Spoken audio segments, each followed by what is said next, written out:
warahmatullahi wabarakatuh.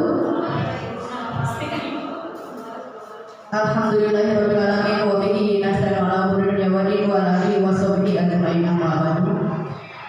Pertama-tama marilah kita panjatkan puja dan puji syukur kehadirat Allah Subhanahu wa taala bahwa pada hari ini di ruangan ini kita bisa berkumpul dalam acara kegiatan komunitas praktisi dengan temanya Ngabaso. Ini menarik sekali. Terima kasih kepada Ibu Bapak Guru yang telah hadir. Kita ikuti ngobrol asik ini dengan sangat asik sekali. Selawat serta salam marilah kita curahkan kepada junjungan kita Nabi besar Muhammad sallallahu alaihi wasallam. Yang pertama saya ucapkan selamat berjuang, selamat menjadi guru penggerak yang seutuhnya nanti di SMA Negeri 1 Bojongmali. Alhamdulillah di SMA Negeri 1 Bojongmali ini 3 guru yang luar biasa yang insya Allah akan membawa perubahan untuk SMA kita tercinta. Selanjutnya ada sepatah dua patah kata sambutan dari Ibu Wakasai Kurikulum yang alhamdulillah hari ini telah hadir. Kepada Ibu Weti Hartati MPis dipersilakan.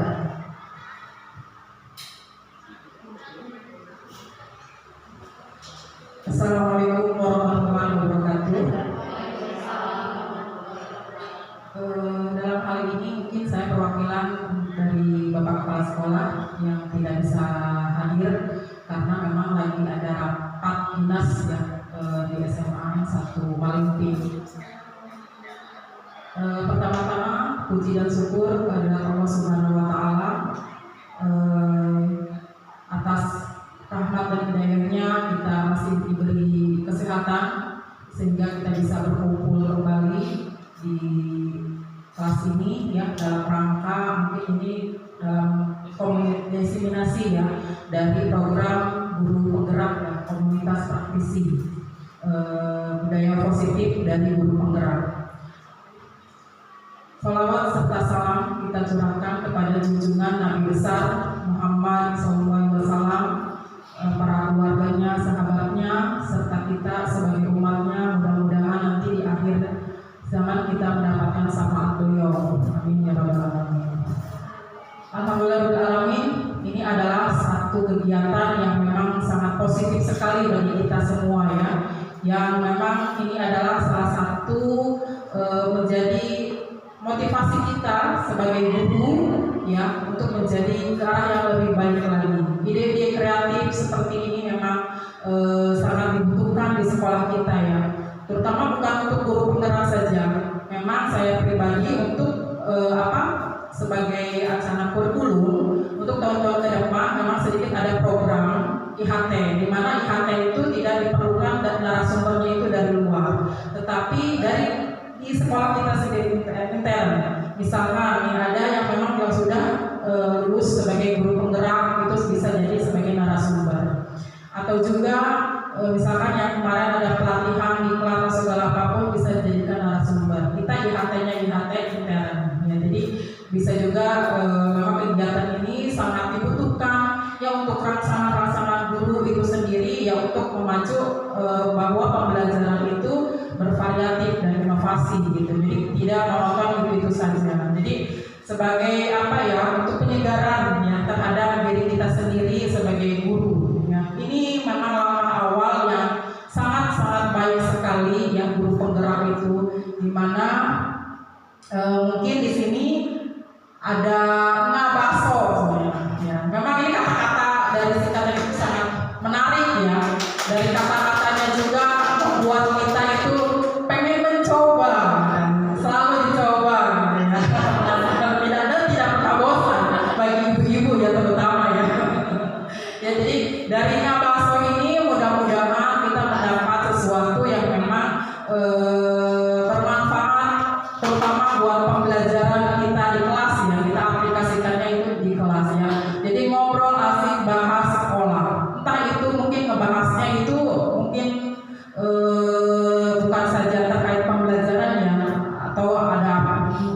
lebih ke administrasi pembelajaran. Misalkan untuk yang kelas 10 sekarang kan kurikulum merdeka, ada hal yang baru, mungkin itu juga cocok untuk dibahas ya di Ngabaso ini. Nah, mudah-mudahan ini sebagai motivator yang pertama ya, dan terus dilanjutkan untuk kedepannya ya. Semoga sukses untuk hari ini, untuk ketiga guru penggerak ya, dan mohon maaf dari Bapak Kepala mungkin hari ini tidak bisa mengikuti diseminasi hari ini. Terima kasih. Assalamualaikum warahmatullahi wabarakatuh. Waalaikumsalam warahmatullahi wabarakatuh. Nah, sebelum apa-apa udah asik ya. Baik Bapak Ibu yang terhormat, selanjutnya kita mulai aja ngobrol asik ini, ngobrol yang sangat bermanfaat ya.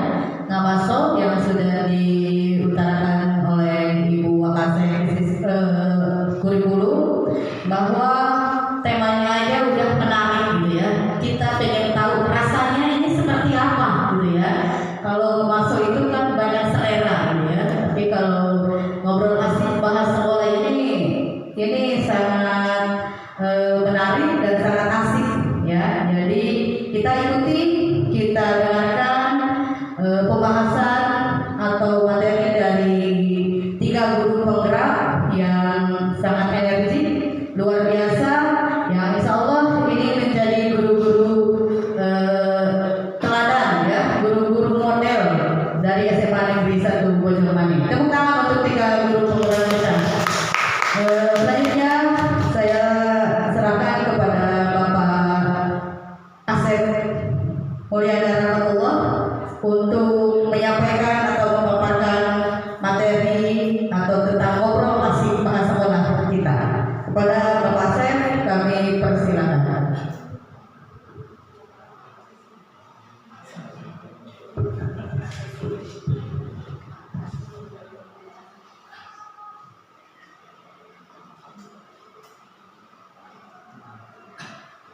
Baik, Assalamualaikum warahmatullahi wabarakatuh. Yang saya hormati Ibu Kasih Kurikulum, Ibu Kasih Humas, rekan penggerak penggerak, Ibu Sri Mulyawati Wahyuni, dan Bapak Ibu hebat dari SMA Negeri 1 Bojongmani. Pertama-tama mari kita panjatkan puji syukur pada Allah Subhanahu wa taala, di segala rahmatnya kita bisa berkumpul di ruangan ini dalam keadaan sehat walafiat. Salawat dan salam semoga tercurah limpahkan pada kita semua, Nabi Muhammad SAW dan keluarganya, sahabatnya, dan semua kita sebagai umatnya mendapat syafaat nanti di yaumul akhir. Amin. Bapak Ibu guru hebat di SMA 1 Bojongmani, pertama kami ucapkan terima kasih kepada pihak sekolah yang telah memfasilitasi kami melaksanakan diseminasi di kegiatan hari ini, dan diseminasi ini pun dilaksanakan melalui komunitas praktisi Ngabaso, dan ini juga terinspirasi dari kegiatan kita ketika istirahat ibu-ibu mungkin ya, Ngabaso. Jadi akronim dari ngobrol asik bahas sekolah yang di dalamnya itu nanti terkait dengan strategi pembelajaran, terkait dengan bagaimana kita mengelola kelas dan apapun nanti yang berhubungan dengan sekolah, dan nanti siapapun dalam komunitas praktisi ini bisa menjadi narasumbernya gitu. Jadi semua bisa menjadi narasumbernya. Komunitas praktisi itu sekelompok individu yang memiliki semangat yang sama untuk memperoleh pembelajaran yang bermakna gitu. Jadi semoga kita memperoleh pembelajaran yang bermakna dari komunitas praktisi ini. Di sekolah-sekolah lain juga sudah dibuat komunitas praktisi, dan alhamdulillah di SMA 1 Bojongmani kita juga punya satu komunitas praktisi, yaitu Ngabaso ini. Nah, kemudian di kemarin juga kita dibentuk oleh Bapak Pengawas Komunitas Guru Senja ya Bu, tutor sejawat gitu. Itu juga nanti yang di dalamnya ada tutor kepada rekan sejawat terkait dengan kurikulum merdeka. Dan nanti juga itu kolaborasi nanti dengan komunitas praktisi Ngabaso juga gitu. Bisa di dalamnya nanti ada Bapak Ibu yang sudah ikut latihan. Saya kemarin Bu Liza ya sudah makan tuh 1 minggu kemarin latihan ya di balai diklat ya di Sawangan. Nah, jadi nanti bisa ditularkan kepada kami semua di sini seperti itu. Nah, itu mungkin pengantar terkait dengan komunitas praktisi Ngabaso ini, dan apa yang dibahas pada pertemuan hari ini sesi yang pertama Jadi nanti ada sesi-sesi selanjutnya dengan narasumber yang berbeda juga. Nah, ini sesi yang hari ini yaitu terkait dengan budaya positif. Budaya positif ini yang sedang dibahas dalam kurikulum Merdeka, dan ini juga menjadi materi pembelajaran dalam modul 1.4 dalam LMS di program guru penggerak. Dan mudah-mudahan ini sebagai berbagi praktik baik pada Bapak Ibu, semoga bisa menambah pengetahuan dan pengalaman baru pada Bapak Ibu semua terkait dengan apa yang telah dipelajari di modul ini. Jadi nanti silakan apabila ada yang ditanyakan dan lain didiskusikan, nanti bisa ditanyakan. Dan yang pertama akan menyampaikan Ibu Sri Wahyuni untuk yang pertama. Pada Ibu Sri Wahyuni dipersilakan.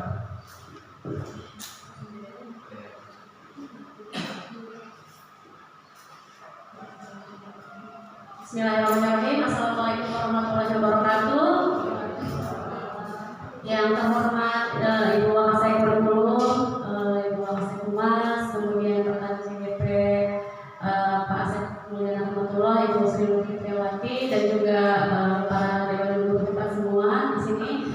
Izinkan kami berkolaborasi untuk menyampaikan atau melakukan diseminasi ya, pembahasan dari apa yang kami dapatkan di guru penggerak. Kita semua tidak menggurui di sini, tetapi lebih kepada kita mungkin sharing materi. Mungkin Bapak Ibu juga pernah mengalami atau melakukan hal ini gitu sebelumnya.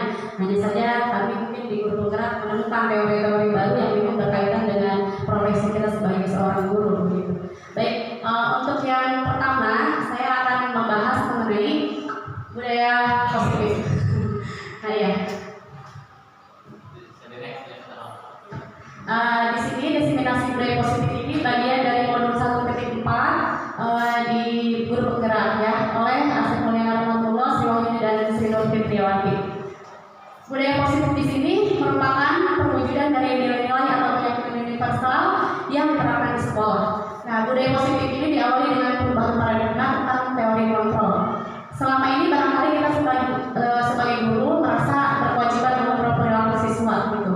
Nah, kadang-kadang kita sebagai guru juga mengharapkan siswa itu berperilaku sesuai dengan apa yang kita harapkan.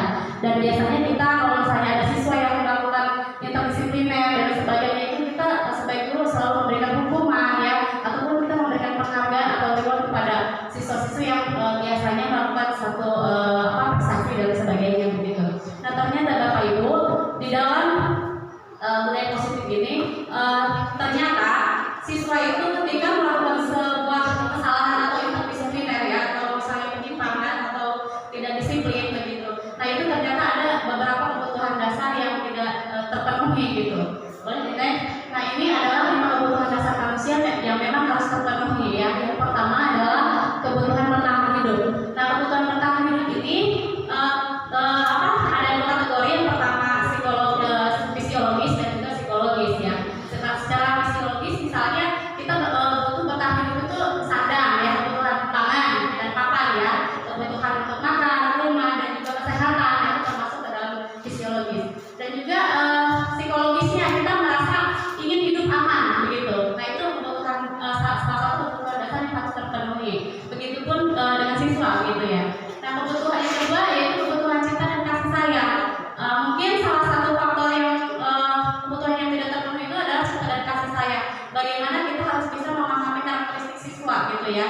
Nah, kebutuhan cinta dan kasih sayang ini berkaitan dengan misalnya perasaan kita ingin diperhatikan ya, ingin misalnya diberikan kasih sayang, terutama terhadap murid seperti itu ya.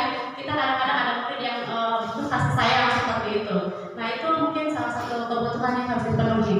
Kemudian kebutuhan kebebasan.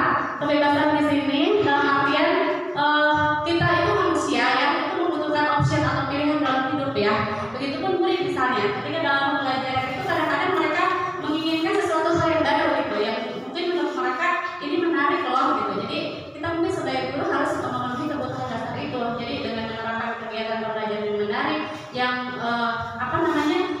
bisa melihat bagaimana kebutuhan siswa gitu, disesuaikan dengan apa yang dibutuhkan siswa gitu. Dan salah satu penerapannya mungkin dengan pembelajaran diferensiasi itu ya, seperti itu. Kemudian kebutuhan kesenangan.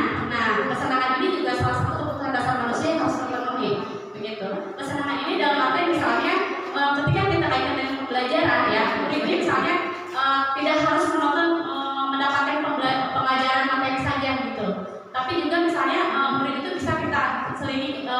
breaking gitu ya. Jadi menurut Ki Hajar Dewantara anak-anak itu apa ya, kodratnya itu bermain gitu. Jadi kita bisa menerapkan pembelajaran sambil bermain gitu.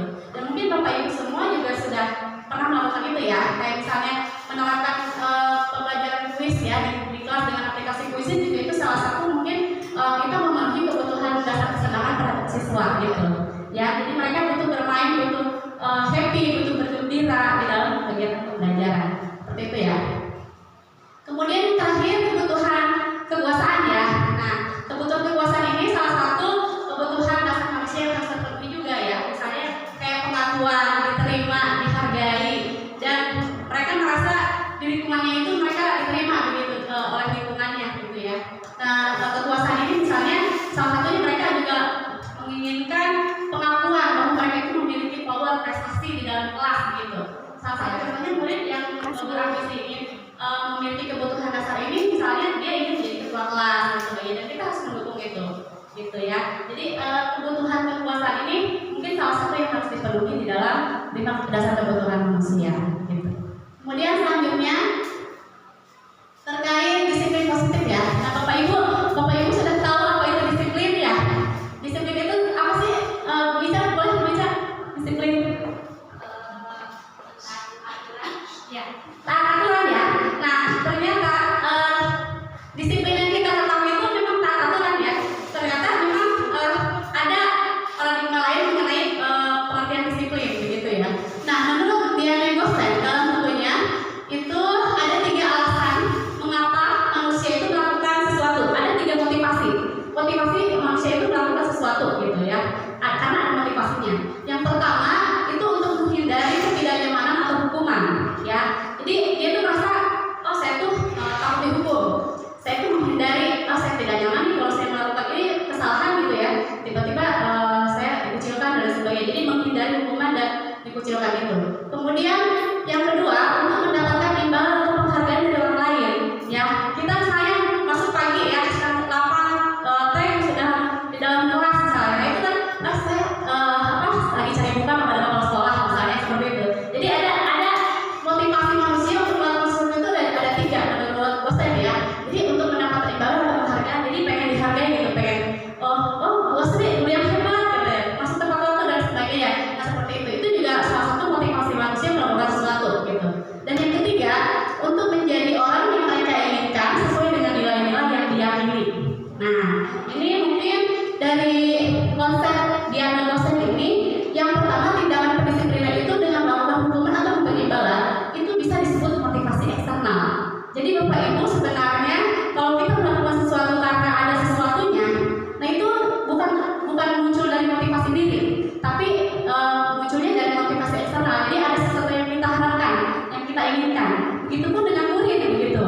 Jadi ketika murid melakukan sesuatu, misalnya ya karena pengen dipuji biasanya. Terus kalau misalnya tidak murid yang taat aturan dan sebagainya, itu karena takut dihukum.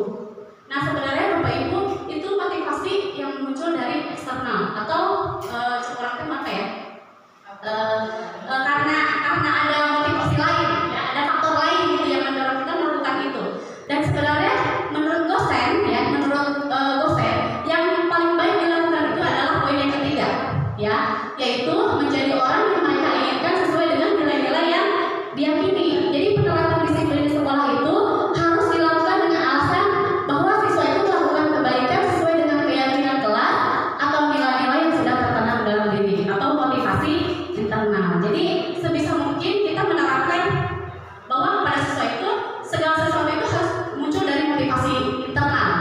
Jadi bukan karena takut dihukum atau karena ingin dihargai atau dipuji ya, tapi itu benar-benar harus muncul dalam diri mereka sendiri gitu. Dan salah satu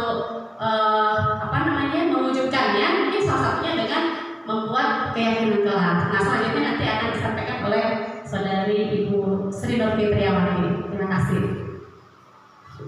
Ya, terima kasih Bu Ci.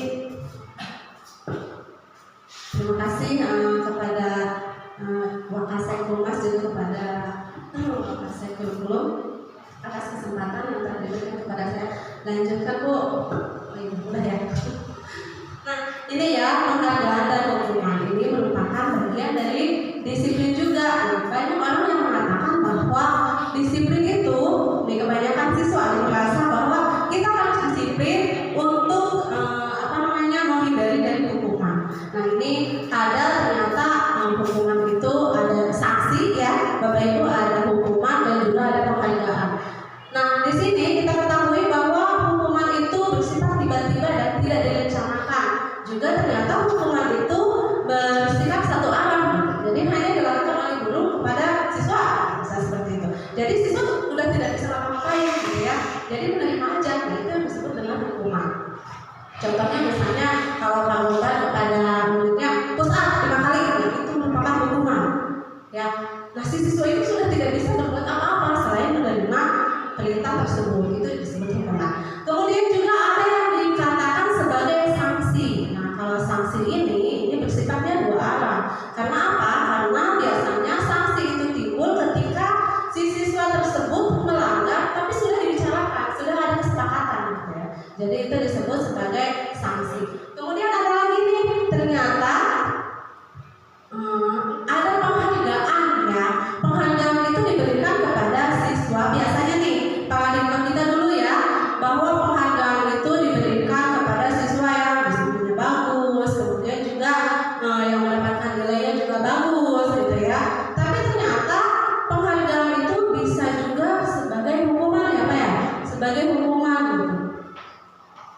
Nah, di sini ada macam-macam penghargaan. Ada penghargaan memberikan pengaruh jangka pendek dan jangka panjang. Kemudian juga penghargaan ternyata tidak efektif. Kemudian penghargaan merusak hubungan. Kemudian penghargaan mengurangi ketepatan dan penghargaan menghukum. Sebetulnya ada satu cerita dulu saya awal-awal mengajar itu pernah mengikuti sebuah pelatihan namanya PAKEM, pembelajaran efektif menyenangkan. Kalau nggak salah ada menurut ya Pak ya, kreatif, ya betul mungkin begitu. Tapi kalau tidak salah ada Broadway itu berorientasi budaya, berorientasi. Nah di situ saya diberikan pelatihan untuk memberikan penghargaan kepada anak gitu, bahwa ketika anaknya itu berhasil dalam satu hal, itu kita memberikan apresiasi dengan memberikan bintang yang seperti itu. Tapi ternyata setelah mengikuti pembelajaran modul 1.4 ini, saya jadi tahu bahwa penghargaan itu tidak baik kalau dalam jangka panjang. Kalau dalam jangka pendek, mungkin si anak itu akan termotivasi ya, akan termotivasi. Tapi kalau kita memberikannya dengan terus-menerus gitu ya, mendapatkan pujian terus-menerus, mendapatkan bintang ataupun apa, itu memberikan efek yang jelek terhadap anak. Contohnya apa? Contohnya lanjutkan buku. Nah ini ya, memberikan penghargaan, memberikan pengaruh jangka panjang dan jangka pendek, yang disebut dengan jangka panjang ya. Oke. Dalam jangka panjang itu memberikan pengaruh yang tidak baik. Tadi seperti yang saya katakan ya.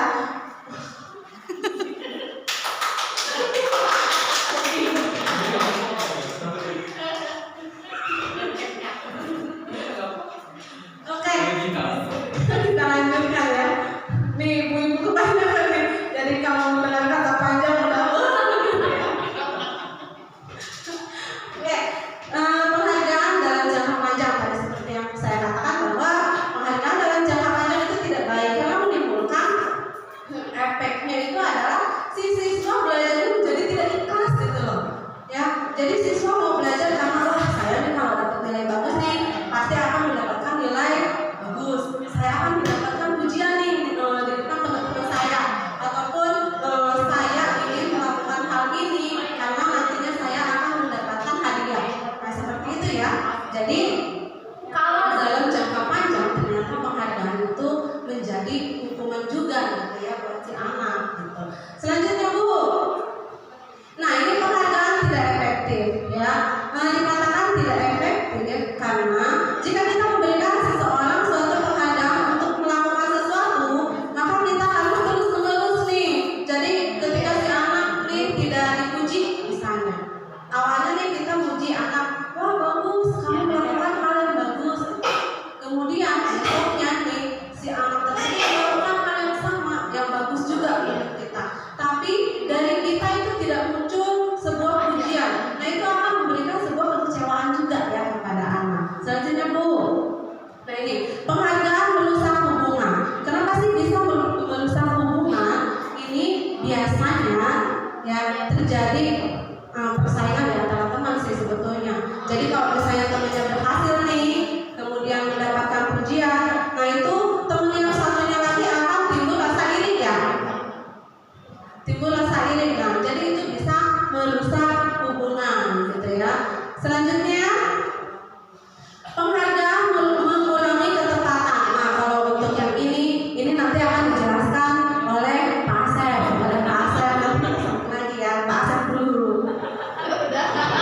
Terima kasih. Tepuk tangan dulu Bu Fitri. Biasa sudah panjang dan lebar ya. Baik, melanjutkan dari penghargaan ini, ternyata itu penghargaan itu bisa menghukum. Yang sebenarnya penghargaan itu juga ternyata ada dampak negatifnya juga. Ada penghargaan mengurangi kecepatan. Ini dari riset yang dilakukan oleh dosen ya. Jadi dalam sebuah percobaan, sekelompok anak laki berusia 9 tahun kita melihat gambar. Harus memberitahukan jika wajah tersebut sama atau berbeda dari gambar itu. Gambar tersebut hampir sama. Beberapa dari mereka diberi penghargaan dalam bentuk uang. Yang betul berikan uang. Pada saat mereka memberikan jawaban benar, sementara sebagian yang lain tidak. Jadi ada satu kelompok ketika benar diberikan uang, satu kelompok ketika benar tidak diberikan uang. Dan ternyata anak laki-laki yang dibayar itu membuat lebih banyak kesalahan. Jadi artinya ketika seseorang melakukan sesuatu karena faktor X tadi, bukan karena motivasi intrinsik tapi karena ekstrinsik, kan dia melakukannya takut dihukum dan juga tak senang untuk dibayar atau senang mendapatkan penghargaan, maka sebenarnya itu akan mengurangi ketepatan dalam bekerja dibanding dengan relawan. Mungkin Bapak Ibu juga mungkin mengetahui ketika ada seseorang atau sekelompok organisasi relawan, maka itu akan all out gitu melaksanakannya, karena dari motivasi intrinsik mereka itu tidak ada yang menggaji dan juga tidak ada yang akan menghukum atau juga memberikan sanksi kepada mereka jika mereka tidak melakukan itu. Jadi kalau prinsipnya dalam teori ini sebenarnya seperti lagunya Bimbo ya. Ketika surga dan neraka tak pernah ada, apakah kita masih bersujud kepadanya? Bimbo ya. Bimbo dan Kris ya, lupa lagi. Jadi sebenarnya ketika surga dan neraka itu, ketika kita mendapat pahala atau kita mendapat dosa, apakah ketika tidak ada itu, apakah kita masih bersujud kepada Tuhan gitu ya. Jadi motivasi intrinsik itu yang dibahas pada ini. Lanjut. Nah, penghargaan menentukan kualitas. Itu pengamatan pada sekelompok mahasiswa yang sedang kerja praktik di surat kabar. Saat itu mereka sedang belajar menuliskan sebuah artikel tentang sebuah judul berita utama. Seiring waktu, mahasiswa tersebut semakin mampu bekerja dengan cepat. Kemudian ada beberapa mahasiswa yang dibayar. Setiap judul berita utama dibayar. Gitu. Nah. Dan setelah beberapa lama, mahasiswa yang dibayar ini hasil kinerjanya berhenti berkembang. Mereka yang tidak menerima bayaran terus berupaya mengasah diri menjadi lebih baik. Jadi si mahasiswa ini menurun kualitasnya karena bekerja, dia melakukan sesuatu karena mendapatkan penghargaan.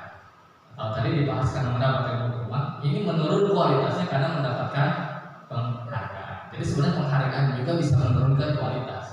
Seperti itu. Lanjut. Nah, jadi seharusnya ada motivasi dari dalam atau intrinsik ini.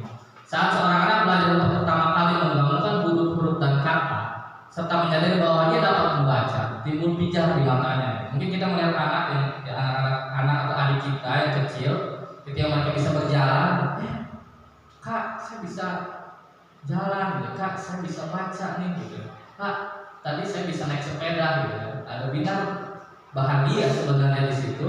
Itu anak tersebut begitu bergembira bahwa dia telah mempelajari dan menguasai suatu keterampilan baru. Kesadaran akan kemampuannya bahwa dia sudah bisa melakukan itu sesungguhnya sudah merupakan sebuah penghargaan.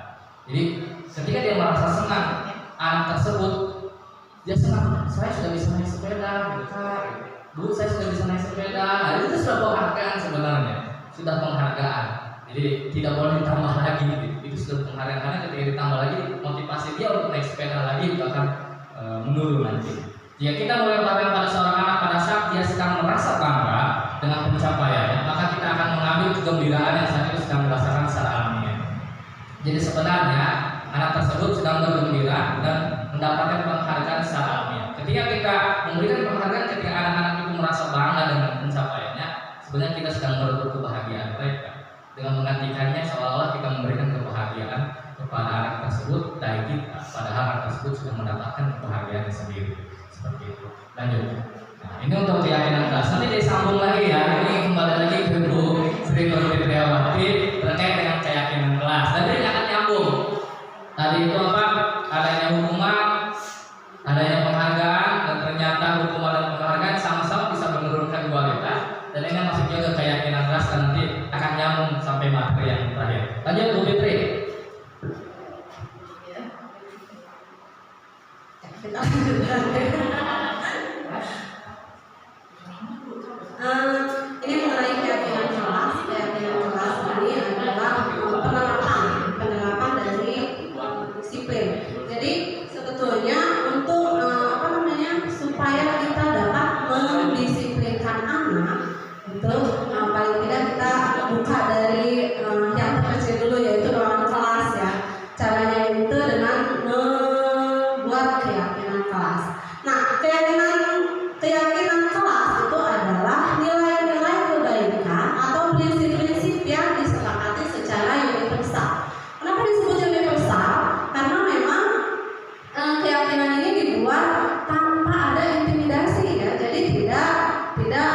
melawan berarti kita mendapatkan hukuman gitu.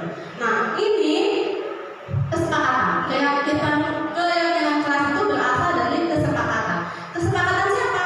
Kesepakatan antara siswa dengan gurunya gitu ya. Bagaimana cara membentuk keyakinan kelas? Nah ini ada banyak sekali poinnya ya.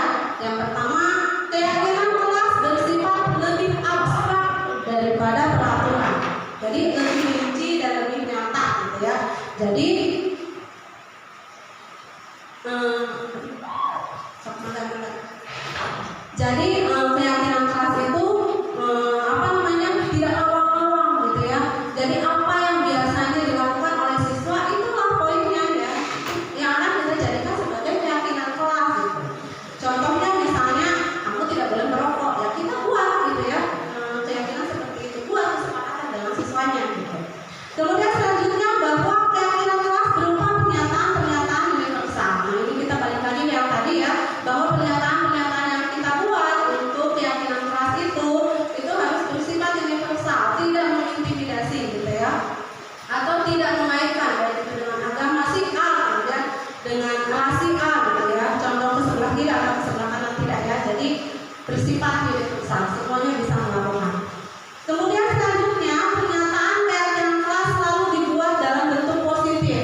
sebelum membuat keyakinan kelas, kita bisa bagikan kertas nih sama siswa gitu ya. Silakan para siswa, sebetulnya tugas guru itu untuk apa sih? Kemudian tugas kalian untuk apa sih? Gitu ya. Kemudian guru itu harusnya tidak bagaimana gitu ya. Kemudian juga yang guru tugasnya bukan seperti ini. Kemudian gurunya juga kamu itu tugasnya bukan seperti apa gitu ya. Dituliskan sama anak, misalnya murid tugasnya belajar gitu. Nanti setelah curah pendapat itu, nah itu yang akan kita masukkan ke dalam keyakinan kelas gitu ya. Jadi semuanya berkontribusi, tidak hanya WP yang cantik saja atau yang ganteng saja yang membuat keyakinan kelas, tapi semuanya ya, karena itu akan dipenuhi oleh seluruh kelas tersebut. Selanjutnya Bu, nah ini contoh keyakinan kelas yang telah saya buat gitu ya, di kelas 11 IPA 1. Nah itu sudah ditempel-tempel, tidak terbaca sih. Nah tapi ini salah satunya gunakan gadget atau handphone jika diperlukan untuk pembelajaran. Kemudian juga ada berpakaian rapi dari jam pertama sampai akhir gitu, supaya anak-anak itu tidak mengeluarkan baju pada akhirnya nanti ya. Kemudian juga pembelajaran bersifat SMS katanya ya. Di situ apa yang bukan aja santai, serius dan kayaknya apa Bu? Oh menyenangkan, santai, menyenangkan dan serius gitu ya, seperti itu ya. Yang pendek-pendek aja, supaya anak-anak ketika ditanya kamu keyakinan kelasnya apa, coba tanya gitu ya, mereka hafal. Tidak seperti kalimat berapa gitu ya, 2 kalimat atau 3 kalimat seperti aturan. Ini berbeda sekali dengan aturan gitu ya. Karena memang aturan itu seperti saya katakan tadi, bahwa aturan itu buat lembaga ya. Kalau keyakinan kelas itu ya buat. Selanjutnya, nah ini juga keyakinan kelas 10.2 yang telah dilakukan oleh Ibu Sri Wahyudi gitu ya. Jadi sudah ditempel juga ya di kelasnya.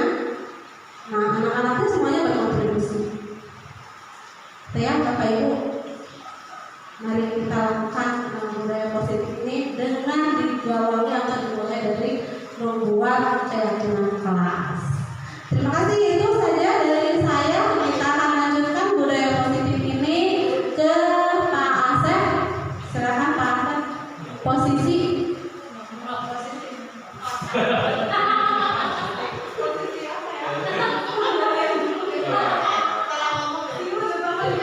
Baik, terima kasih Bu Fitri.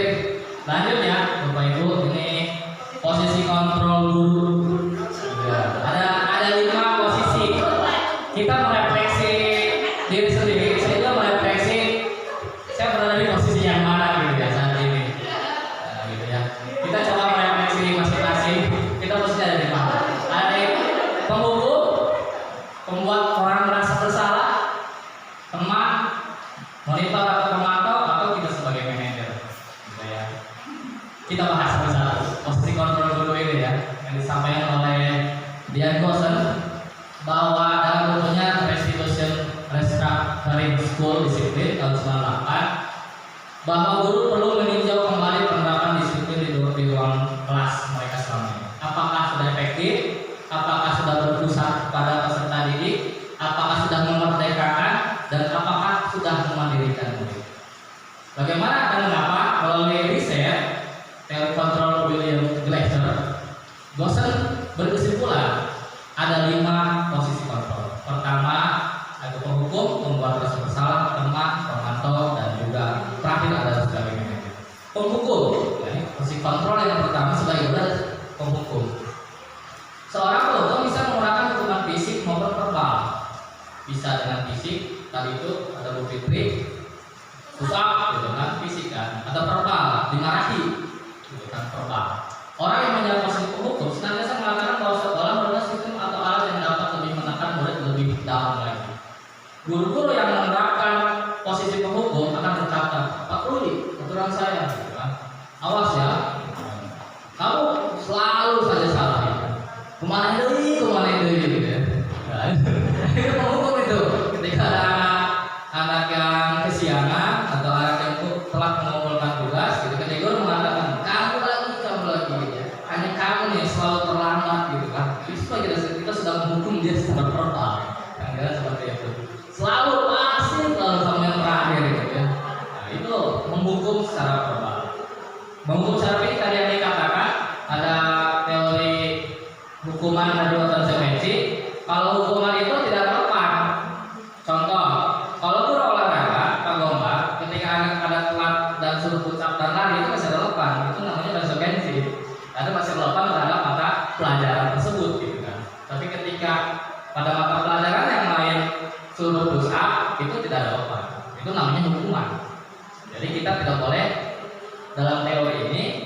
seperti ini senantiasa percaya hanya ada satu cara agar pembelajaran berhasil, yaitu cara dia. Nah ini menurut teori Watson ini yang harus dihindari sebagai penghukum. Berarti kita harus mencari dulu kenapa anak tersebut melakukan sesuatu. Karena kita melakukan sesuatu, termasuk anak melakukan sesuatu, meskipun itu salah, pasti ada alasannya. Kita harus tanya dulu, klarifikasi dulu, dan nanti akan dibahas di segitiga institusi ya di materi selanjutnya. Nah, yang kedua, pembuat rasa bersalah. Pada posisi ini biasanya kan suaranya lemah lembut gitu. Suaranya lemah lembut, tapi sebenarnya sedang menghukum. Pembuat rasa bersalah akan menggunakan keheningan, hening, membuat orang lain merasa tidak nyaman, bersalah, rendah diri, gitu kan. Kata-kata yang keluar dalam mulut akan seperti ibu sangat kecewa sekali dengan kami. Itu masih lembut, itu membuat orang harus bersalah. Berapa kali orang harus berkata kamu ya? Gimana coba kalau orang kamu tahu berbuat seperti ini? Itu anak menurut teori Watson ini itu akan jadi rendah diri nanti. Down ya, kadang down gitu. Jadi mentalnya terganggu. Padahal kita harusnya menanyakan terlebih dahulu ketika anak terlambat, tanyakan dulu kenapa terlambat. Bisa jadi anak tersebut terlambat karena ada hal-hal yang memang tidak bisa dihindari oleh anak. Jadi jangan langsung menghukum, jangan langsung membuat anak merasa bersalah. Di posisi ini akan mungkin penilaian yang buruk tentang diri mereka. Ya. Terus murid merasa tidak berharga dan telah mengecewakan orang-orang yang disayangi. Jadi menurut siswa itu saya gagal menjadi generasi yang gagal, bukan menjadi generasi yang sukses. Jadi kalau menghukum dan rasa bersalah ini membuat anak itu menjadi gagal dalam pemikirannya. Lanjut, teman. Nah, sebagai teman, ada yang ketiga sebagai teman. Bisa jadi kita juga memposisikannya seperti itu. Termasuk saya mungkin ya. Guru pada posisi ini tidak akan menyakiti murid, namun akan tetap berupaya mengontrol murid melalui persuasi, mengajak. Posisi teman ada pada guru bisa negatif atau positif. Positif di sini hubungan baik ya terjalin, anak itu bisa dekat dengan kita, gitu kan. Guru di posisi teman ini menggunakan hubungan baik dan humor, bisa bercanda untuk memperoleh seseorang. Gitu. Dan guru biasanya berkata, ayo bantu dah demi bapak. Gitu. Bapak iya, ayo belajar. Gitu kan. Ya pak, kamu masa sudah tes, gitu. Sudah teman kan dengan gurunya gitu kan. Ayo ingat, tidak bantuan bapak selama ini, kamu pernah ditolong sama bapak. Gitu kan. Nanti kamu harus masuk sekolah. Gitu kan, seperti itu. Itu sebenarnya memposisikan sebagai teman. Ya sudah, kali ini tidak apa-apa, nanti ibu bantu bereskan ya. Jadi guru memposisikan membantu siswa tersebut seperti hanya seorang teman, membantu membereskan sesuatu dan lain-lain. Ada dampak negatifnya. Positifnya tadi kita merasa dekat dengan teman. Negatifnya itu bila suatu saat guru tersebut tidak membantu, maka mereka akan kecewa gitu. Saya pikir ibu teman saya gitu. Wah, Pak Eta mereka mah tidak baik gitu, kebaruan gitu kan, seperti itu. Sudah tidak besi lagi yang gitu seperti itu gitu kan. Murid merasa dikecewakan dan tidak mau lagi berusaha. Hal lain yang mungkin timbul adalah murid hanya akan bertindak untuk guru tertentu gitu yang mereka anggap teman dan tidak untuk guru lainnya. Murid akan bergantung pada guru tersebut gitu, karena saking merasa temannya hanya guru tersebut saja gitu. Itu posisi negatif guru sebagai teman. Lanjut. Pemantau. Nah, memantau berarti mengawasi. Pada saat mengawasi, bertanggung jawab atas perilaku orang-orang yang diawasi berdasarkan pada peraturan dan konsekuensi. Jadi memantau itu ada aturannya dan juga ada tabel-tabelnya, bisa dengan daftar hadir dan lain-lain. Dengan menggunakan sanksi konsekuensi dapat misalkan hubungan pribadi kita dengan murid. Pemantau ini sudah menjadi lebih baik. Sebagai seseorang yang menjalankan posisi pemantau, pertanyaan diajukan ketika guru, peraturannya apa? Dan gitu. Terus ketika anak itu tidak bajunya dimasukkan, bagaimana nih peraturannya? Bagaimana di sekolah ini terkait dengan seragam? Gitu kan? Ada pertanyaan seperti itu. Apa yang telah kamu lakukan? Sanksinya apa ketika kamu tidak masuk sekolah? Sanksinya apa ketika baju kamu dikeluarkan? Dan itu sebagai pemantau. Pemantau mengandalkan perhitungan, catatan, ditulis gitu kan. Oh kamu bolos, ditulis. Kamu bajunya dikeluarkan, ditulis. Dan mengandalkan catatan data yang dapat atas perilaku seseorang. Posisi ini akan menggunakan stiker, slip, catatan, daftar cek, posisi pemantau dalam teori stimulus respon menunjukkan tanggung jawab guru dalam mengontrol murid. Dan yang terakhir, jadi kalau yang 1 sampai 4 itu guru mengontrol murid. Dan dalam teori Watson ini guru tidak mengontrol murid, tapi murid mengontrol dirinya sendiri sebagai seorang manajer. Jadi manajer posisi di mana guru berbuat sesuatu bersama dengan murid, tapi kolaborasi membuat keyakinan kelas, gitu. Sehingga mereka meyakini keyakinan itu mereka buat sendiri dan mereka melaksanakan sendiri. Mempersiapkan murid mempertanggung jawab perilakunya, mendukung murid agar dapat menemukan solusi atas permasalahannya sendiri. Seorang manajer telah memiliki keterampilan di posisi teman maupun pemantau. Jadi manajer bisa memposisikan dia sebagai teman dan juga sebagai pemantau. Seorang manajer telah memiliki keterampilan itu, dan dengan demikian di waktu-waktu tertentu akan kembali kepada posisi kedua tersebut yang tadi itu diperlukan, dan mengingatkan murid kita menjadi manusia yang merdeka, mandiri dan bertanggung jawab. Jadi pada suatu saat dalam manajer itu kita akan kembali pada posisi sebagai teman dan juga sebagai pemantau. Mengacu pada institusi yang dapat menjadikan murid kita seorang manajer bagi dirinya sendiri. Di manajer, murid diajak untuk menganalisis kebutuhan dirinya maupun kebutuhan orang lain. Jadi saya melakukan ini, saya merugikan saya dan juga bisa merugikan orang lain. Seperti itu. Di sini penekanan bukan pada kemampuan membuat konsekuensi, namun dapat berkolaborasi dengan murid bagaimana memperbaiki kesalahan yang ada. Seorang manajer akan berkata, apa yang kita yakini? Kembali ke keyakinan kelas tadi itu. Tidak berlari, berjalan di lorong kelas. Jadi ketika anak ada yang berlari, tanya, apa keyakinan kita? Berjalan, berarti tidak boleh berlari sebenarnya. Apa yang kamu meyakininya terkait hal tersebut? Jika kamu meyakininya, apa kamu bersedia memperbaikinya? Jika kamu memperbaiki ini, hal ini menunjukkan apa tentang dirimu?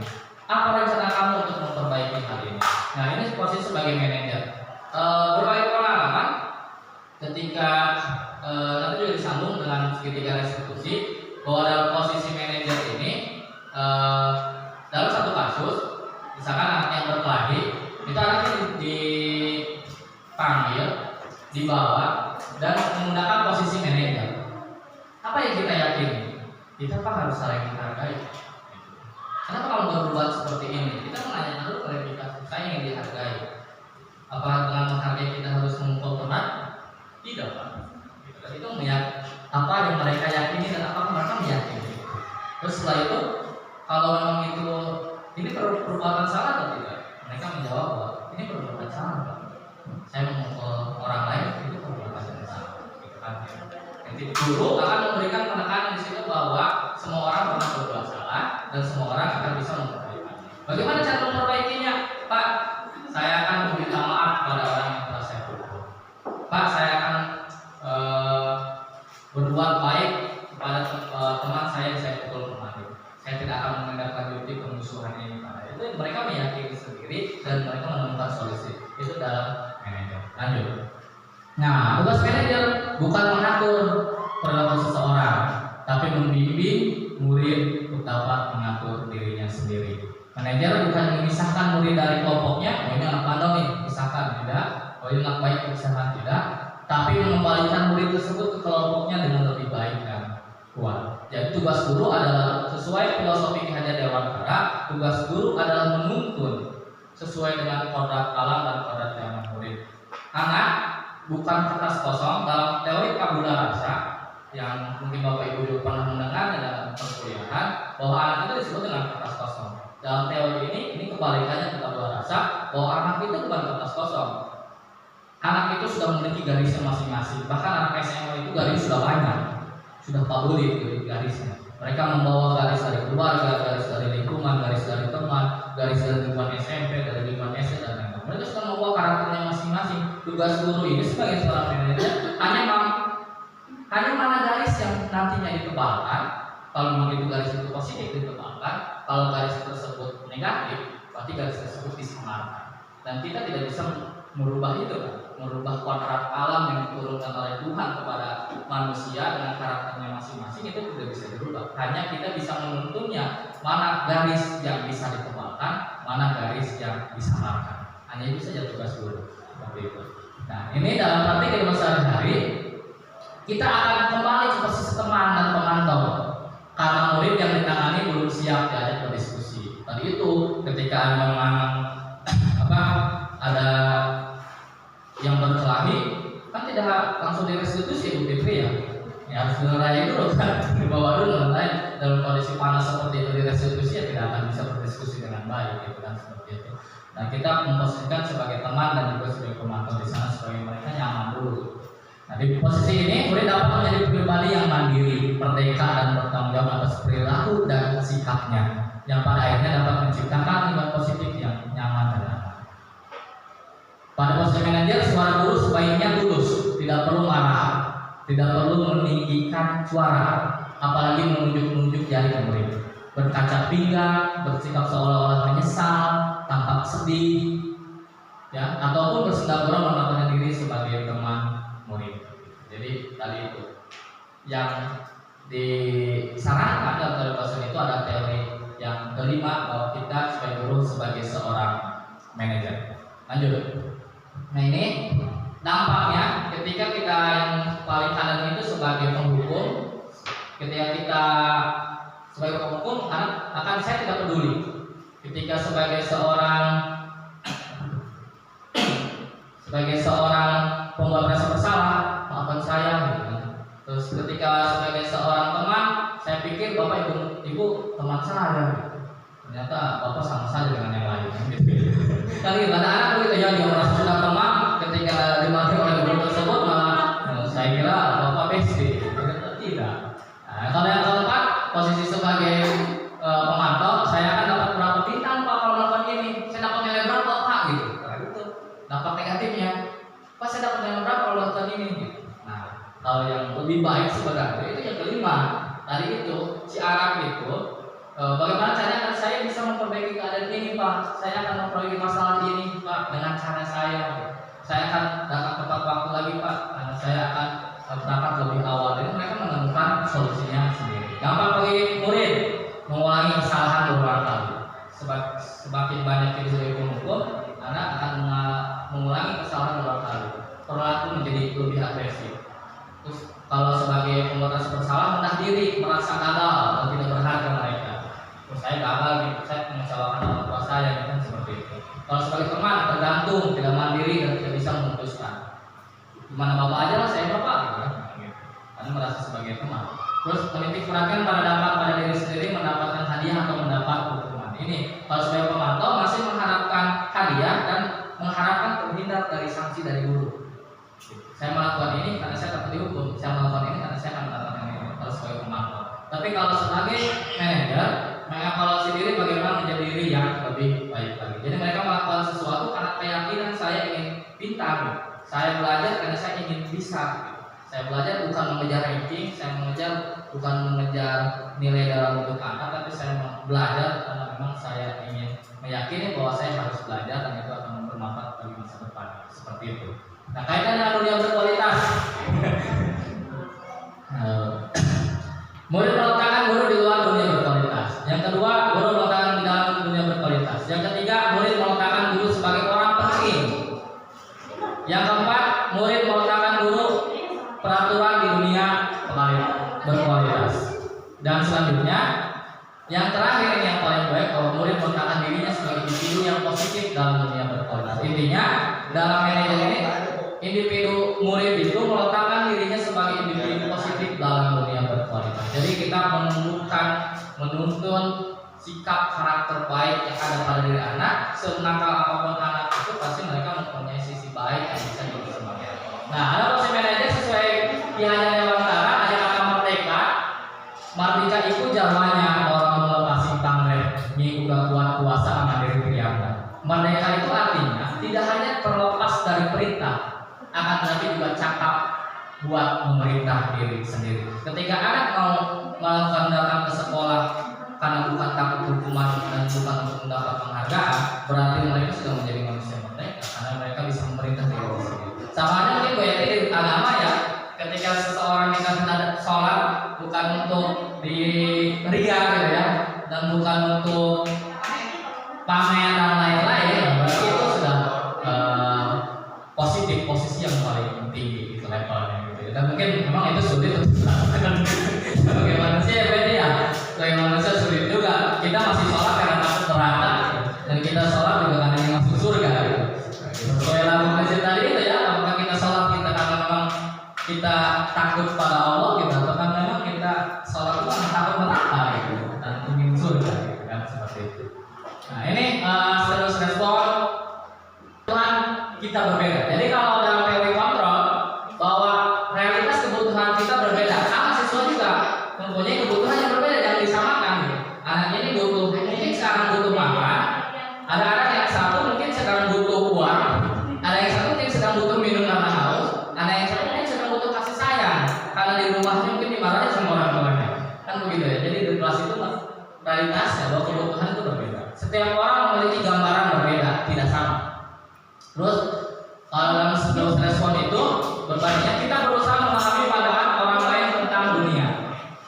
Semua perilaku memiliki tujuan, ya, bukan produk dilihat sebagai suatu kesalahan, tapi semua perilaku memiliki tujuan. Bahkan perilaku yang buruk sekalipun bisa jadi perilaku itu salah, tapi punya alasan melakukan hal tersebut. Jadi semua perilaku memiliki tujuan.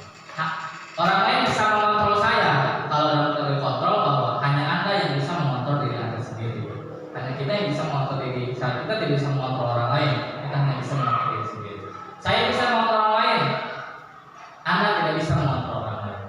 Gitu. Terus pemaksaan pada saat ujukan gagal, bukan dengan pemaksaan tapi dengan kolaborasi dan konsensus menciptakan pilihan-pilihan baru.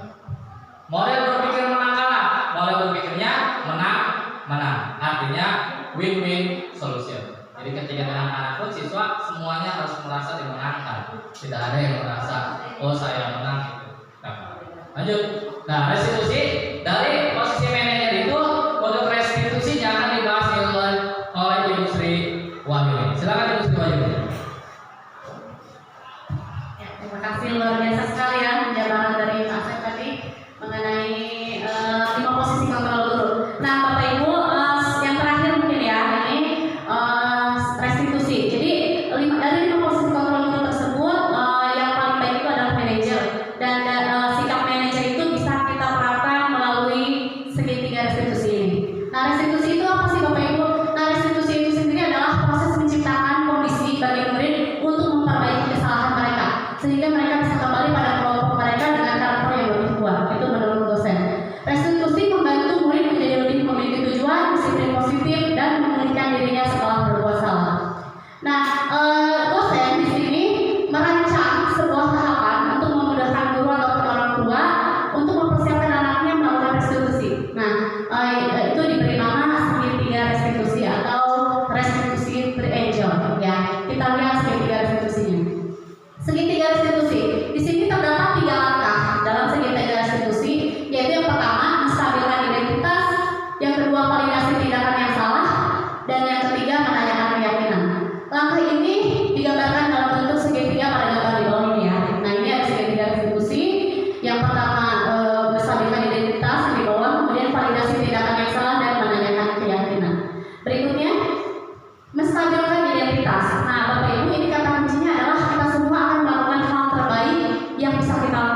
begitu. Jadi kita mulai menenangkan terlebih dahulu, menenangkan anak bagaimana bisa mencari solusi dari permasalahan yang dihadapi, ya seperti itu. Kemudian yang kedua, validasi tindakan yang salah. Nah, kita langkah kedua ini, konsep yang kedua ini adalah kita harus memahami kebutuhan dasar yang mendasari tindakan anak berbuat salah. Kata kuncinya, semua perilaku anak itu pasti memiliki alasan. Jadi pasti semua anak itu ketika melakukan suatu kesalahan itu pasti dia punya alasan tersendiri. Dan itu adalah salah satu tindakan validasi tindakan yang salah. Gitu. Kita sebagai seorang guru, bagaimana kita bertanya terlebih dahulu, kamu tentu punya alasan melakukan ini. Kenapa? Kita harus tahu dulu latar belakangnya. Ya, apakah kebutuhan dasar dia tidak penuhi itu, yang tidak terpenuhi oleh dia itu misalnya kayak dia mungkin butuh kasih sayang, background keluarganya seperti apa, lingkungan di sekolahnya dengan teman-temannya seperti apa. Nah, kita harus memahami itu dan kita validasi tindakannya gitu. Kita pastikan, kita konfirmasi benar atau tidak gitu perbuatan tersebut dilakukan oleh murid tersebut gitu. Jadi sebelum kita menjudge sesuatu, ya kita konfirmasi dulu, ya validasi dulu tindakannya salah atau benar begitu. Seperti itu. Berikutnya, menanyakan keyakinan. Nah, ini mungkin langkah ketiga, ya, menanyakan keyakinan yang misalnya keyakinan itu sudah dibuat di dalam kelas tersebut, ya. Kata kuncinya, kita semua memiliki motivasi internal. Artinya kita tanyakan kembali keyakinan apa yang sudah kalian buat, yang sudah kalian yakini, agar pembelajaran tercipta dengan nyaman, seperti itu. Karena keyakinan ini muncul dari motivasi intrinsik dari diri mereka sendiri. Karena itu mereka yang membuat dan mereka yang menjalankan. Tanyakan kembali mau seperti apa kamu ke depannya, gitu ya. Agar misalnya anak-anak punya gambaran nih, saya ke depannya mau seperti ini, gitu. Jadi mereka berfokus pada gambaran apa yang mereka inginkan, gitu. Dan kita sebagai guru harus berfokus menanyakan keyakinan yang mereka inginkan, seperti itu, ya, begitu. Kemudian keyakinan dari segitiga restitusi ini, kita bertiga, saya, Pak Afed dan Bu Fitri, sudah pernah menerapkan kepada anak dan terbukti memang ini sangat efektif untuk membuat anak berubah menjadi lebih baik, seperti kata Bosan tadi, ya, yang tadinya gagal menjadi anak yang sukses. Contohnya misalnya bisa dilihat dari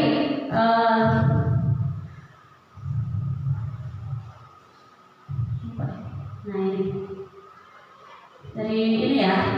Oh, ini adalah praktik segitiga restitusi yang pernah saya, Pak Asep dan Bu Fitri buat.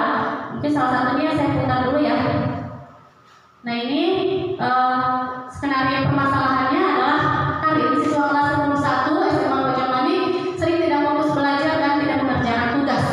Nah, ini adalah bagian dari soalnya, ya.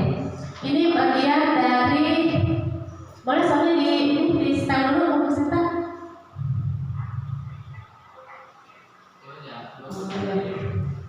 Volumenya. Nah, ini bagian dari penyelesaian permasalahan dengan Karin, ya.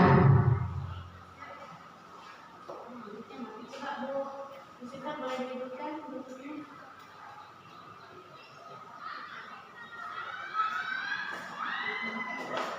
Mati sendiri, ya? Enggak, tadi kan dimatikan dulu.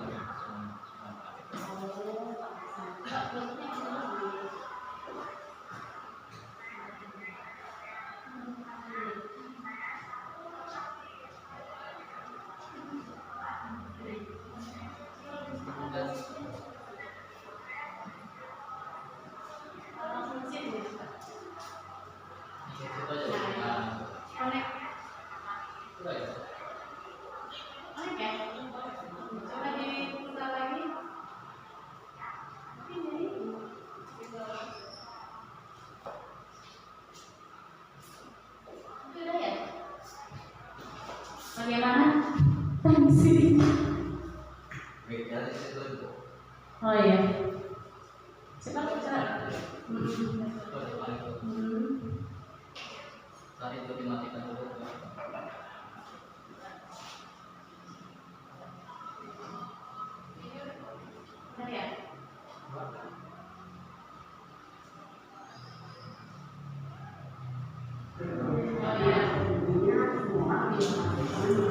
Nah, ini udah.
membantu waktu ya, boleh Pak, kita selesaikan gitu ya aja ya. Nah, seperti itu.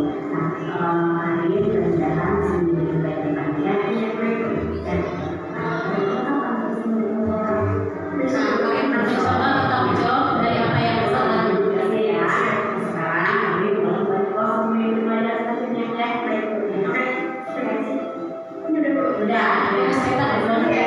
Assalamualaikum warahmatullahi. Iya, tanggapannya ya, boleh tanggapannya diputar saja. Ini tanggapan. Saya Martin, kelas 1 dari SMA Negeri 1 Banyuwangi. Tanggapan saya mengenai segitiga restitusi ini, saya merasa senang karena mendapatkan solusi dari permasalahan yang saya hadapi, agar kedepannya saya menjadi orang yang lebih baik lagi dan teguh pendirian. Wassalamualaikum warahmatullahi wabarakatuh. Assalamualaikum warahmatullahi wabarakatuh. Saya Karin, kelas 1 dari SMA Negeri 1 Banyuwangi. Tanggapan saya merasa senang dan lega karena telah mengungkapkan permasalahan yang saya alami. Dengan segitiga restitusi ini, saya mendapatkan solusi dari permasalahan yang saya lalui. Terima kasih. Baik, nah itu tadi ya salah satu penerapan segitiga restitusi yang saya sendiri sudah terapkan kepada siswa, dan memang tadi hasilnya dari komentar siswa itu sendiri, mereka merasa lebih tenang dan bisa mendapatkan solusi terbaik begitu. Nah, jadi Bapak Ibu, bagaimana kita sebagai guru memposisikan diri sebagai manajer itu sangat berpengaruh besar terhadap siswa gitu. Nah, siswa jadi merasa mereka bisa menyelesaikan permasalahan mereka sendiri, mereka bisa berkolaborasi dengan guru bagaimana sama-sama mencari solusi terbaik seperti itu. Nah, kesimpulannya mungkin salah satu tanggung jawab seorang guru itu adalah bagaimana menciptakan suatu lingkungan yang positif, yang terdiri dari warga sekolah yang saling mendukung, saling belajar, saling bekerja sama, sehingga tercipta kebiasaan-kebiasaan baik, dan dari kebiasaan-kebiasaan baik itu akan tumbuh menjadi karakter-karakter yang kuat, karakter-karakter yang baik dari warga sekolah, dan pada akhirnya karakter-karakter itulah yang nantinya akan menumbuhkan sebuah budaya positif di sekolah gitu. Seperti itu mungkin kesimpulan dari materi kami hari ini. Tadi juga Pak Asep dan Bu Fitri juga sudah memberikan atau mempraktikkan segitiga restitusi ya. Namun karena waktu Pak Asep atau mau ditampilkan ya, itu mungkin salah satu contohnya ya gitu. Kalau waktu kita sudah selesai, mungkin selanjutnya kita akan melakukan tanya jawab gitu. Mungkin Bapak Ibu ada mungkin berbagi pengalaman dan sebagainya, silahkan. Baik, terima kasih. Assalamualaikum warahmatullahi wabarakatuh.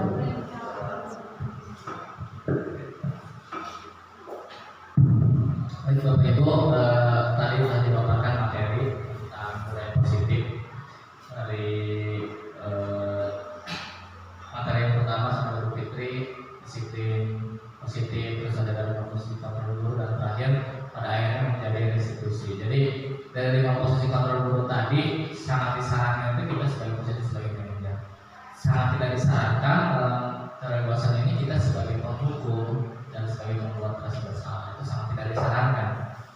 Sebagai teman masih disarankan ketika masih berbuat positif, tapi tidak ada negatifnya, guru anak tersebut hanya akan menurut kepada guru yang sebagai teman saja gitu. Dan guru lain tidak ikut gitu ya. Jadi tetap ada batasan posisi kita sebagai guru gitu, seperti itu. Dan sebagai pemantau tadi yang berupa kita catatan dan memberikan kontribusi. Dari itu mungkin ada pertanyaan dari Bapak Ibu semua. Sebelum pertanyaan, tadi hukuman tidak boleh, penghargaan juga tidak boleh. Seharusnya bagaimana kan gitu? Seharusnya bagaimana? Jadi dalam teori ini itu ada yang namanya apresiasi atau kebajikan. Jadi ada teorinya. Yang pertama ada pembuka dari kebajikan di situasi. Ketika anak misalkan sudah selesai mengerjakan tugas, jadi terima kasih untuk siapa tadi namanya? Karin, terima kasih untuk Karin atas tanggung jawabnya bisa menyelesaikan tugas ini sampai selesai. Jadi cukup dengan apresiasi seperti itu. Terima kasih nih siapa yang kelas berproses itu? Fikri gitu kan, atas tanggung jawabnya, atas keyakinannya, atas rasa hormat kamu terhadap guru kemarin. Terima kasih atas kepedulianmu membantu teman kamu yang sakit kemarin. Cukup dengan seperti itu. Dalam teori Watson ini, sebagai seorang manajer kita hanya cukup memberikan apresiasi seperti itu, bukan hukuman dan juga bukan ujian, bukan penghargaan. Karena memang tadi itu penghargaan ternyata juga bisa memukul, penghargaan juga ternyata bisa merusak hubungan, bisa merusak silaturahmi. Karena ketika mereka menghargai ke yang satu, teman yang lainnya menjadi iri. Termasuk mungkin di koridor mereka tidak ada ranking, ya. Ini yang boleh ditanyakan juga. Karena ketika anak itu akan mengejar ranking satu bukan karena motivasi intrinsipnya, tapi karena motivasi ekstrinsipnya mereka bisa menghalalkan segala cara agar mereka mendapatkan nilai yang bagus. Mereka mendapatkan nilai yang bagus bukan karena mereka meyakini mereka harus belajar, tapi karena mereka ingin mendapatkan nilai itu sebagai prestisius saja, ya. Ingin mendapat penghargaan sebagai yang terbaik. Dan ternyata penghargaan itu juga bisa merugikan dirinya sendiri, bisa merugikan kreativitasnya sendiri.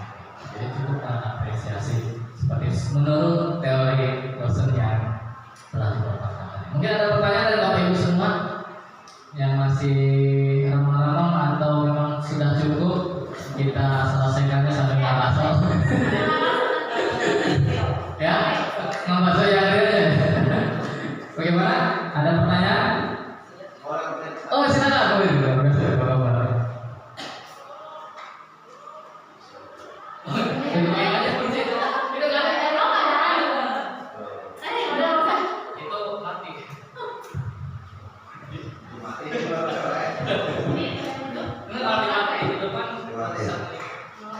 Bismillahirrahmanirrahim. Terima kasih Pak Asep Presiden. Saya bukan bertanya sebetulnya, ini dari pembelajaran saya sehari-hari ya. Bahwasanya tadi kan harus disiplin ya. Sementara saya sudah melakukan beberapa, tapi belum sih sampai ke arah dipanggil ya dan sebagainya. Kalau di olahraga yang paling tidak disiplin menurut saya ketika saya selama mengajar ini ya berpakaian Pak. Manakala kalau disiplin waktu itu disesuaikan dengan sekolah kita ya. Saya tidak itu, tapi ketika berpakaian anak itu sebetulnya saya sudah mencoba ya untuk selalu berpakaian ketika olahraga ya berpakaian olahraga ya, pakai training dan pakai kaos. Tapi kebanyakan selain masalahnya belum ada kaosnya ya, juga mereka itu seolah-olah malu olahraga dengan training daripada malu berolahraga dengan celana atau rok ya. Padahal saya sudah tekankan kamu lebih malu mana olahraga dengan training atau olahraga dengan rok sih sebetulnya ya. Yang mereka sebetulnya sudah menyadari ya bahwa saya itu salah benar gitu ya. Tapi ketika itu diulang lagi. Saya sudah coba kalau tidak berpakaian olahraga usaha. Saya sudah coba ya, tapi selalu gitu. Ditanyakan alasannya, kenapa alasannya kamu lupa? Ya, tapi itu ditanyakan itu tidak berindividu ya. Ketika pembelajaran. Terus, oke, kalau yang tidak bertraining, Bapak nilai kamu sepotong, ya, karena kalau kaos, bawahnya kamu kok sepotong, atau kamu tidak lengkap pakaiannya, ya. Tapi terus ya, usaha bahkan dialpakan Pak, yang tidak berpakaian enggak, hanya saya alpakan saja. Masa itu ya seperti itu ya. Laki-laki lebih penting Pak, ya karena bercelana ya. Walaupun saya swag ya, berarti kita swag ya. Sedang rasa gitu.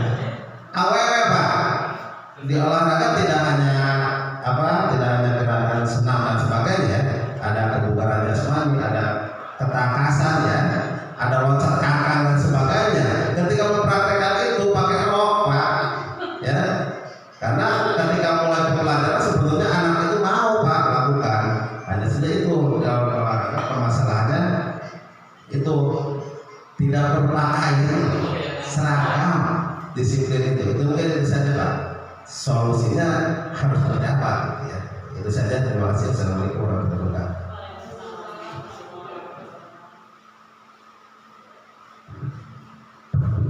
Ya, luar biasa nih perkembangan kontekstual ya, kontekstual terkait dengan disiplin, karena memang disiplin itu sebenarnya belajar artinya. Jadi orang yang disiplin berarti orang yang belajar.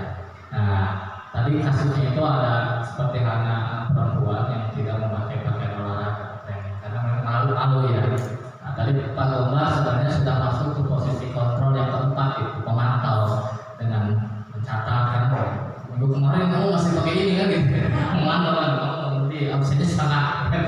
sebagai pemantau. Nanti selanjutnya bisa melakukan dalam olahraga itu dengan segitiga institusi tadi dipanggil anak tersebut. Kalau sangat malu ditanya saja.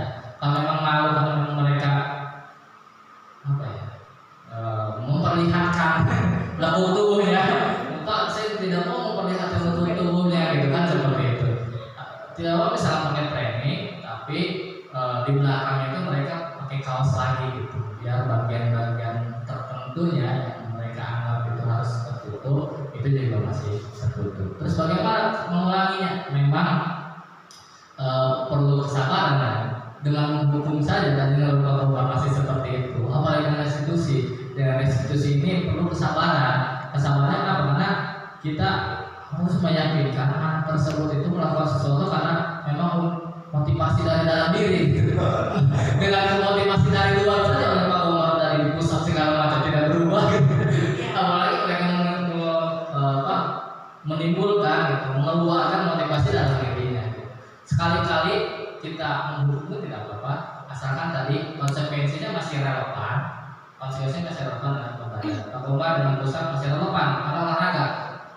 Mungkin Bu Edi di pelajaran agama konsekuensinya masih relevan, misalkan baca Quran. Ada yang ini udah aku baca surat Al-Ikhlas gitu. Atau ini buat hafalkan surat Yasin gitu.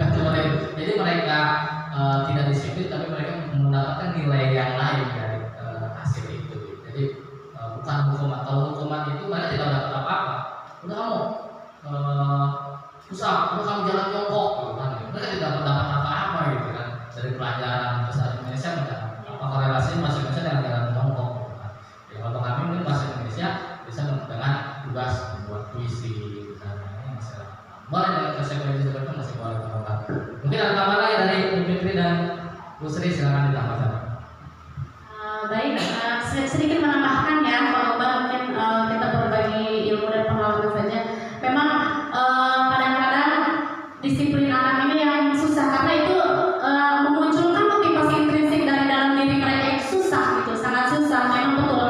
Kalau kita melihat teori itu seperti mudah, tetapi pada penerapannya ternyata itu sangat susah dan sulit karena itu memang harus berasal dari dalam diri mereka, kesadaran diri mereka gitu. Mereka harus menyadari bahwa itu adalah kebutuhan daripada diri mereka sendiri gitu. Nah mungkin salah satu solusi ya yang bisa kita terapkan yaitu tadi dengan melakukan suatu keyakinan kelas, ya keyakinan kelas di pembelajaran olahraga, ya itu misalnya salah satunya menggunakan pakaian olahraga gitu. Nah ini juga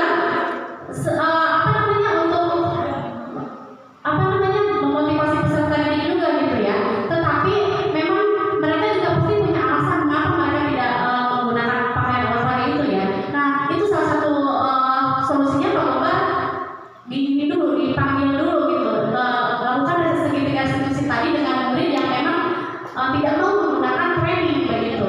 Nah di situ Pak Umar akan melihat apa kebutuhan murid gitu. Nah di situ kita juga bisa menerapkan pembelajaran diferensiasi ya.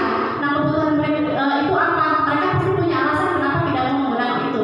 Dan dari situ kita bisa mencari solusinya. Misalnya kalau kata Pak Asep takut tubuhnya terlihat, nah itu solusinya ada nanti gitu. Jadi ketika kita menerapkan harus keyakinan kelas kita seperti ini, otomatis keyakinan itu kan tumbuhnya dari diri mereka sendiri ya. Mereka yang membuat karena mereka merasa dengan membuat keyakinan itu mereka merasa nyaman dalam pembelajaran olahraga gitu. Jadi intinya boleh melakukan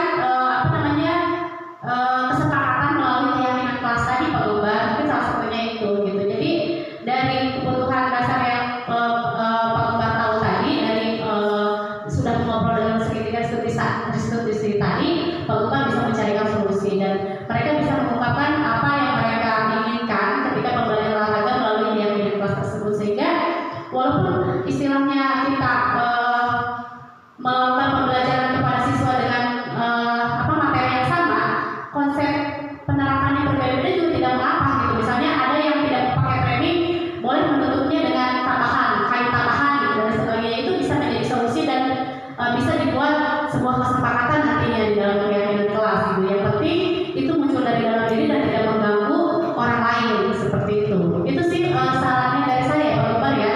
Mungkin ada tambahan lagi dari Bu Fitri, silakan. Ya, kita itu Bapak, jadi kita buat keyakinan kelas dulu. Keyakinan itu di atas kesepakatan. Jadi mereka yang sempat masuk keyakinan kelas, setiap mata pelajaran membuat keyakinan kelas. Nah, nanti ketika ada yang indisipliner, kembalikan keyakinan kita apa? Memakai pakaian yang rapi. Kamu sekarang bagaimana? Usah dikeluarkan. Keyakinan kita apa? Misalnya harus dimasukkan, gitu, seperti itu. Jadi mungkin cara yang pertama tadi dengan keyakinan kelas. Kalau masih ada yang melanggar dengan segitiga restitusi tadi, yang 3 syarat tadi itu ya, gitu, seperti itu. Itu caranya. Dan memang itu bukan syarat. Teorinya gampang. Ini teori. Bapak sih ya. Ya. Yaitu ketika olahraga tidak pakai training, tapi ketika kasih nanti pakai. Nanti motivasi intrinsik untuk mengikuti kegiatan paskibra-nya lebih tinggi. Iya, Tidak diterapkan. iya. Ya silakan Bu Astri.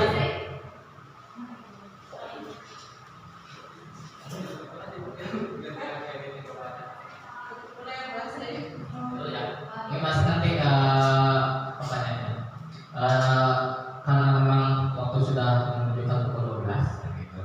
Jadi mari kita hanya itu yang bisa saya sampaikan, Bu Sri sampaikan, dari Bu Sri Fitriawati sampaikan terkait dengan model positif pada disiplinkasi pada hari ini. Terima kasih Bapak Ibu telah hadir, telah menyaksikan dan telah bertanya jawab pada kesempatan kali ini. Kami mohon maaf atas segala kesalahan dan kami ucapkan terima kasih pada Bapak Ibu semua yang berkenan hadir pada kesempatan kali ini. Kami ucapkan terima kasih. Kami tutup dengan Assalamualaikum warahmatullahi wabarakatuh.